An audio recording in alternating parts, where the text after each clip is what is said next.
Well, thank you so much for having me here. Switching from gastronomy to talk about food waste is, I'm trying not to be a fun spoiler, right? Okay. When we talk about food waste, right, actually there are two liners that we should bear in mind before I move into my talk. First, food waste is actually a misplaced resource, right? It's not exactly waste, it's how we see it, how we deal with it. The second one is food waste is actually a lack of imagination, right? So we really take food waste as part and parcel of our life.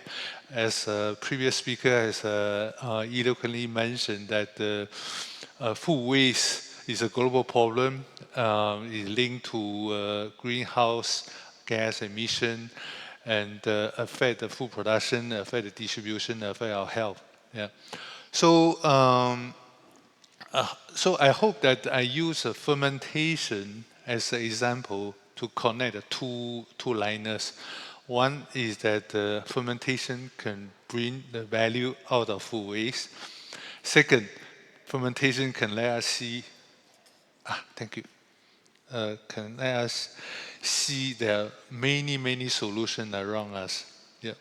So how does food waste come about, right? So if you look at this stage of food supply chain, you will see that first, it's very long. This is a traditional food supply chain, from farm to retail end.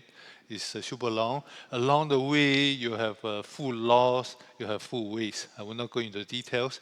So there are a lot of areas for us to improve. So people now like to talk about novel food, alternative food. To me, we ought to address to fix the problem of current food system before we move into the alternative food space. Because otherwise we are just kicking the can down the road, we will face the same problem eventually. And also, as we can see, the alternative food is not a cheap endeavor. So a lot of urban farm, they are facing a lot of cost related issues. So I hope that I can share with you that fermentation actually can help fix, enhance rather the current food system while contributing to the cost cutting of the development of future food. So this is a current situation. Okay, so when we talk about, just now previous slide is what we see in the current food system. In Singapore in particular, we waste a lot of food. So I will not go into detail. These are three main challenges facing Singapore food security. I think some of you may have seen this slide many times, so please bear with me. I'll cut it short. So focus on the food waste generation. We generate about 2 bowl of food waste per person per day in Singapore. So if we consider that on average we take 3 bowls of food per person per day, we generate a lot of food waste in Singapore. And why I say that, why I mention the importance of reducing food waste is that the FAO, right? FAO, Food and Agriculture Organization of the United Nations, has estimated that if globally we can reduce food waste to 0, there's no need to even introduce GM crops, right? So that shows the impact on of the current situation of the food waste. In fact, 30 to 50% of food that we produce go into waste. So another important idea from this slide is that in Singapore, I mean, you go anywhere, 7/24, you will find food to eat, right? So how much is enough? Why are we eating so much, right? If I ask the audience, I do not know how many people have a number in mind on how much is enough, right? So as a result, it also contributes to the generation of food waste. So when we talk about technology-driven innovation to reduce food waste, we ought to look at the root cause of this food waste problem, right? So first, reduce the food waste generation, then we talk about recover nutrient from food waste. So the number is important. If we look at the Singapore situation, you can see that the points may not be connected, right? So although we import a lot of food from overseas, we actually have not quite sure the consumer demand. This is very important. We ought to grow things that consumer accept and not they year in, year out produce the same thing. So when we connect these three dots, what we see is that data-driven, the importance of data analytics, and also the importance of closing the loop, circular economy, right, for the food system as well. So I was told that my slides are very wordy, so please look at the right-hand side, right? Right-hand side. You can see that Singapore, oops, sorry. Singapore is here. The red color indicate the proportion of the food waste in the context of overall economy. You can see Singapore, it's not limited to Singapore, it's not comparison slide, it's just indicative to say that this is a very common problem, the food waste generation. Yeah. This is what we can do, right? I will talk about fermentation after this slide. So what you see here, actually there are two types of fermentation involved. One is traditional fermentation. The other one is precision fermentation. In between, you have biomass fermentation. It may sound a bit technical, but it shows that just like AI, people just talk about AI, anything is about AI. So when we talk about fermentation, we also need to be sure of what we are talking about, right? In the middle is actually traditional fermentation. What we use is to use probiotic microbe to recover nutrient from the food industry processing side stream. In this case, is the soybean residue. On the bottom left corner, you see the precision fermentation. That is to produce targeted ingredient, in this case, plant-based natural food preservatives. Yep. So this is another wordy slide, but look at this one. Traditional fermentation, right? So we use natural microbe. In fact, it's a way to preserve food. Right? You look at the cheese, you look at the tempeh, all this is, and then while creating a wider variety of food products. So this is what we know about traditional fermentation. Biomass fermentation is, you know, in nature, we have all kind of microbe. Some are rich in protein, some are rich in lipids, some are rich in micronutrients. So we grow them in a bioreactor such that they produce the product that we want.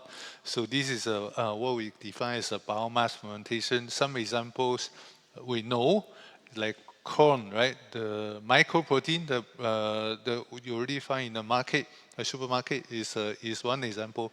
Another example that need to stretch our imagination is actually cultivated meat, right? Although we don't use microbe, it's the same idea, to rich in protein. The last one is precision fermentation. So this is to synthesize the specific compound. I found it very dry, this definition, so I use an example of a previous slide. Plant-based natural food preservative. This is actually a molecule in a plant that help them fight off the pest infestation. So they are antimicrobial, antioxidant, all the good properties. So instead of farming all the plant to extract this preservative, we don't have much land in Singapore, so we use bioreactor microbe. We transplant the synthesis pathway to the microbe and then let them produce. If this one is a bit too difficult to imagine, then we can relate to pharmaceutical industry, like how in the past we produce insulin. Yeah? So that's another way of to explain precision fermentation. So what's the next slide? Okay, so you can see that I want to explain further. One more thing. Using this fermentation technology, what we have demonstrated that the nutrient that we have recovered from the side stream can be used to replace the current production culture medium, for example. That can be yeast culture medium, microalgae culture medium, even the cultivated meat culture medium. So at the fraction of the cost, so we achieve one thing, lower the cost production of the novel food, right? The second thing that we need to do is how do these benefit the development of future food? So I mentioned cultivated meat. There are more than that. So the role of alternative food.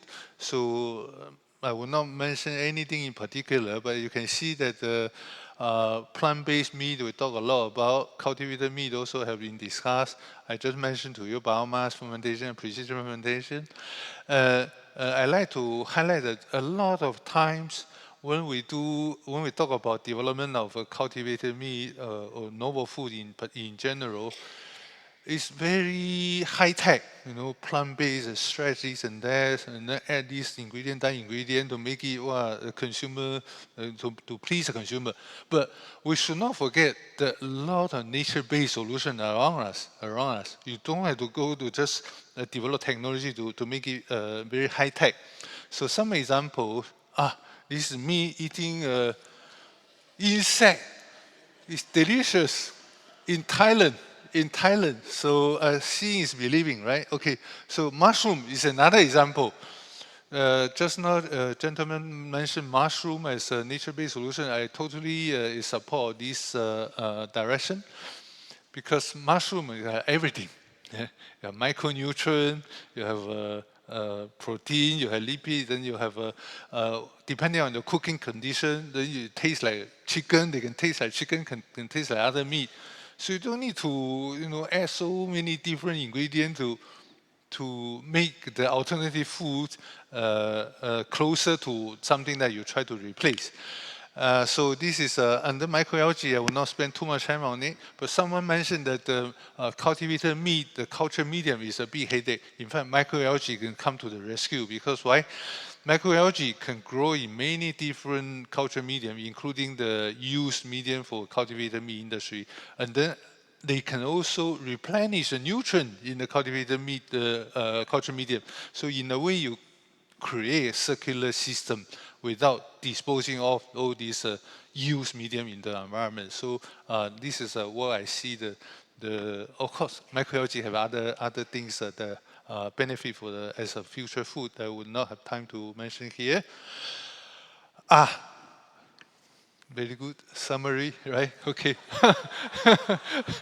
So current food system, a lot of problem. We need to fix this problem. Before we talk about this alternative, to me it's important because otherwise we're just trying to be fanciful, chasing the star. The same problem will come back again, right? We need to create this circular and traceable. The data analytics is important. So to make this production and consumption efficient, right? Connected and efficient. More often than not, we talk about just boost production, yeah. But we need to see how we can find ways to enhance the nutrition value, which was mentioned also in the previous talk. And the one way, so I hope through this talk you can see some idea, right? Through simple technology like fermentation, you can solve some of the problem, not all the problem, right? So including food waste management. And urban solution is important. I was not telling you that urban solution, we should forget about it, because if we consider more than 70% of the global population will be living in the urban area in the coming years, so urban solutions are important as alternative complementary to our future food system. With this, thank you so much for your attention. Yeah.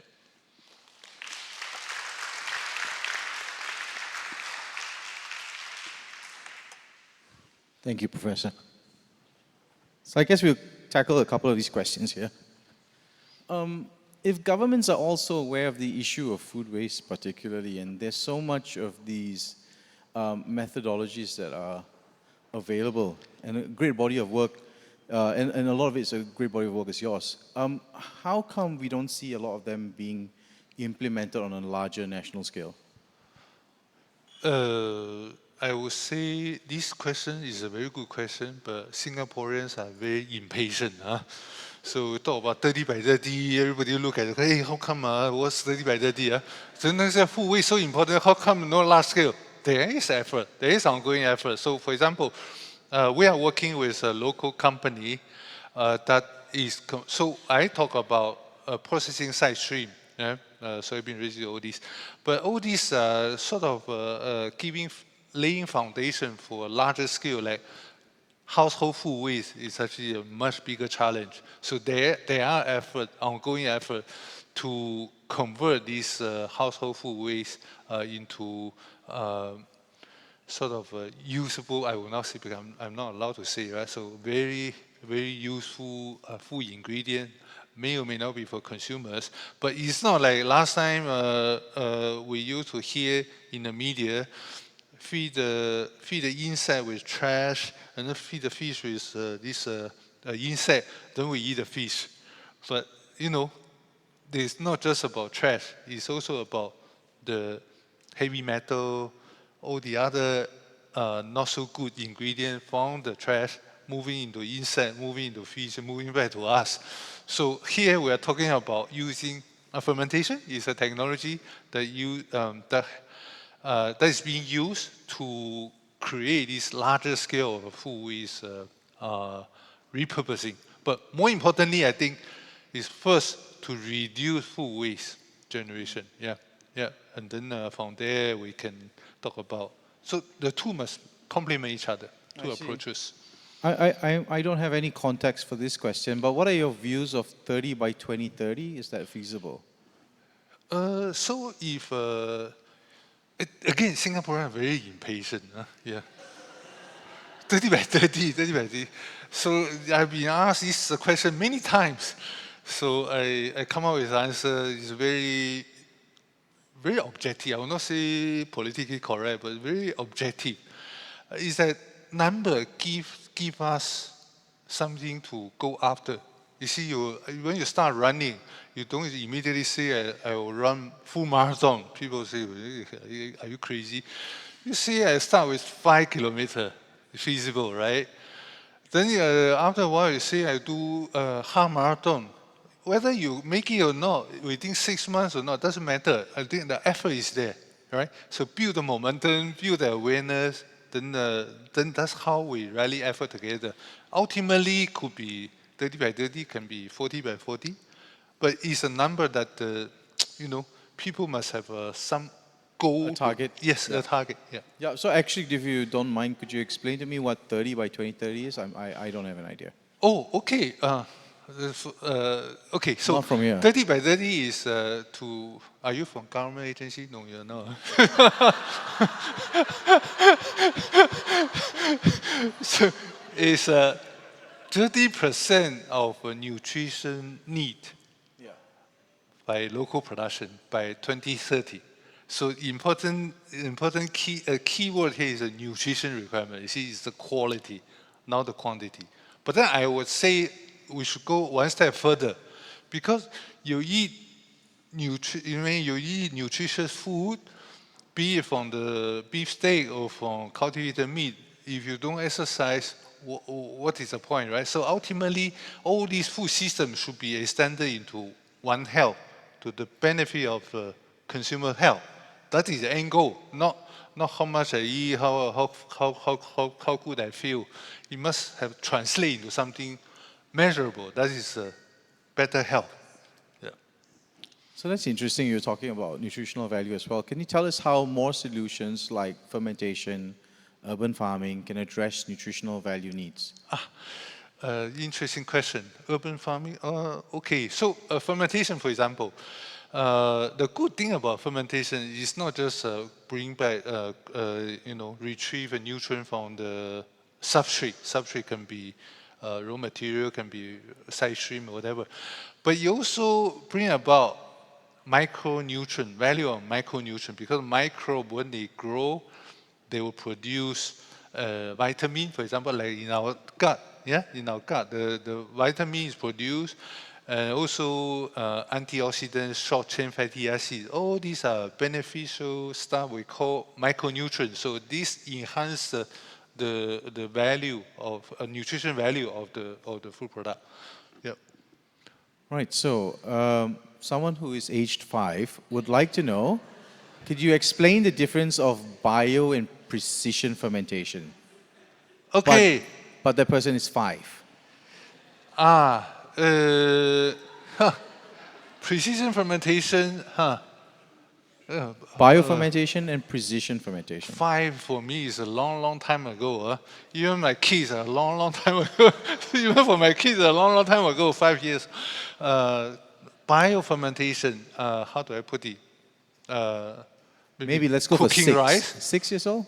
6 years old, okay. Like Cooking rice, biofermentation. No, biomass fermentation.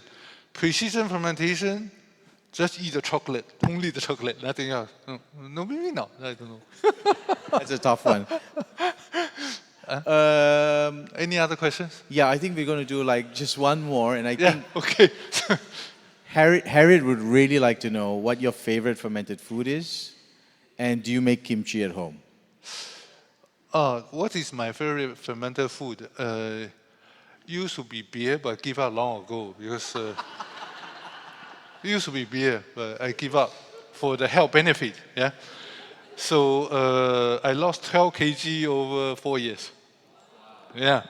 So because I run. That's why I say number important because I run. I don't chase full marathon. I chase half marathon. So I run half marathon once a month. Yeah. Okay. Do you make kimchi at home? Economically not efficient. I just buy from supermarket. Okay, thank you so much. Thank you very much, Prof.